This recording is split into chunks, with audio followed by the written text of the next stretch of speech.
But as long as you stand in a line and you are cattle moved around and you do not see that you are a single cell of consciousness connected to the subtlest of consciousness and other universes, and each of your chakras, which are these other universes, and that you are your holodeck. This universe, your universe, you are the creator. Men of power have figured this out a very long time ago, but they only accessed a portion of the power of the kundalini. They only accessed greed and wealth and consumption. They just didn't bother with the liberation. So we can access only a split second or a fraction of what we're capable of. And when it comes to materializing or cultivating our emotions and feelings and our spirituality, most often these people are least interested. Now, there are a lot of people who do, and that's not really the point. Or you meet a great musician who really composes the most brilliant music, but they are just absolutely off their rocker. Or a great artist, but the only thing what he can do is paint nudes or do something because he is stuck within the lower layers of our psychological evolution and he is consumed by his emotions. And yet he taps into, when he paints brilliantly, yet he can never move beyond that.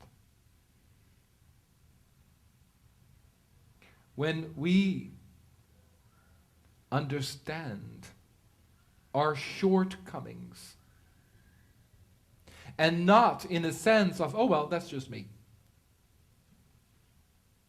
If I'm aware of the cycles or patterns, if I become aware of what I am needing to transform and liberate myself, with other words, if I recreate the same abandonment and I really begin to accept that I need to purify that and own it, I'm a person that is a yogi or a siddha. I am on my path of liberation already.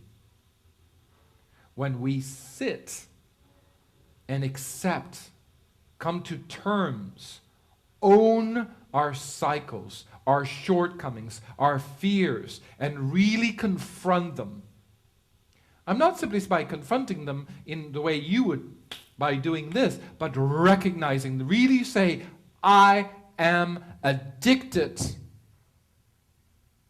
stress.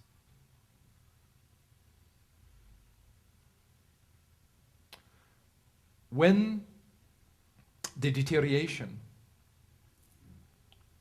of mankind began to happen from being truly connected to their inner self, to beginning to see themselves as a single cell connected to each other, in order to make sense out of their identity, big point, pay attention, we began to identify with emotions because we began to believe that would then define us.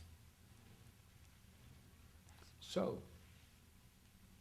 when we began to fall from our inner grace, and we, in a sense, began, or the changing of the reptilian brain that would continuously chant, continuously was within the grace of God, and we lost that connection, and we began to lose our connection with the inner self. And we began to see that we are the collective each other. The only way that we could have a sense of who we are if we began to identify with fear, stress, anxiety, addictions, alcohol, sex, all of those. It defined us. So you believe, and even though you might not admit to that, but your stress is your comfort zone. It is your pain body. Your sexual addiction is your pain body. It is your identification. You identify yourself with being an alcoholic or a person that worries. You believe that that is the best you can do that defines you. So, the pain body and the emotions we have is the brightest light, the best way we identify ourselves with and say, okay, so that becomes it. But if you say, what defines me is my inner self, what defines me is my love for kundalini, the mother of all gods, my inner God, I don't care how you word that, then emotions do not define me any longer. I begin to liberate myself. So what defines me? I'm a seeker. I'm a yogi. I'm one who continuously seeks the multitude layers of consciousness and gods and universes. I am a voyager, a discovery. I'm one who begins to discover the multifaceted layers of consciousness and universes that I am.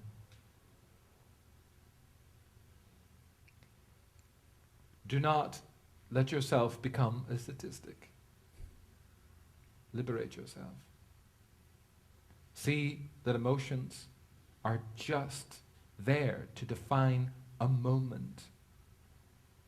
Get out of your pain body, because you cannot experience these subtlest layers of consciousness that leads you to your inner self. As long as we are lost playing the same tape, we won't experience liberation.